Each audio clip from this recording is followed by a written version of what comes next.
Bonjour et bienvenue dans cette nouvelle visite guidée. Aujourd'hui, je vous propose de découvrir un nouveau site remarquable de Normandie.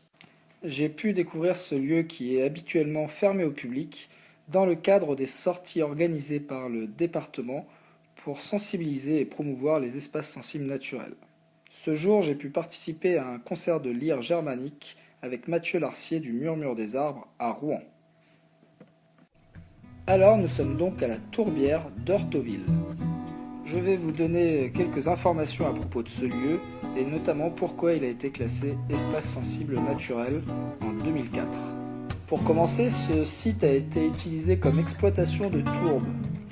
On utilisait autant la tourbe pour fabriquer des briquettes de bois pour le feu, mais aussi pour de l'engrais. Je n'ai pu voir qu'une petite partie de la tourbière, puisqu'en réalité, elle s'étend sur 181 hectares. C'est un des sites les plus riches en biodiversité de la Normandie.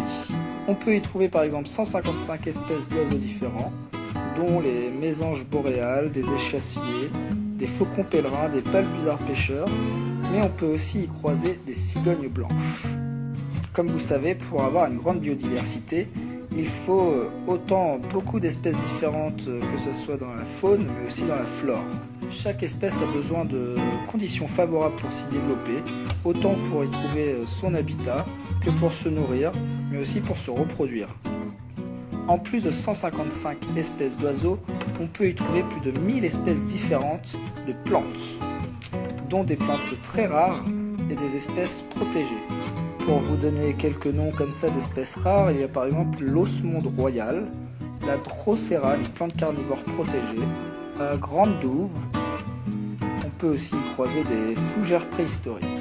Mais on y trouve aussi une quantité assez impressionnante d'insectes, notamment des libellules, des criquets, des sauterelles, et aussi un criquet très très rare qui est le criquet ensanglanté. On peut y rencontrer aussi des menthes religieuses. Et après tous les insectes communs en grande quantité. Et la présence d'eau favorise forcément le développement des moustiques. L'étang est donc un étang artificiel qui a été créé avec l'exploitation de la tourbe. On y a creusé dans le sol. Et aujourd'hui, cet espace est inaccessible aux êtres humains, à l'activité humaine.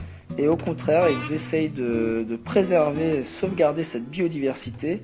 Et notamment, ils ont pour projet d'implanter des vaches Highland et des chevaux camarguais qui s'adapteraient à cet environnement, qui pourraient s'inscrire dans cette biodiversité justement pour maintenir les prairies humides. Voilà, je crois que j'en ai fini pour les quelques informations. J'espère que les photos vous ont permis de vous faire une idée des lieux. Forcément, ce n'est pas représentatif de l'ensemble de la tourbière, vu qu'elle est très très grande. Je vous dis à très bientôt et d'ici là, portez-vous bien.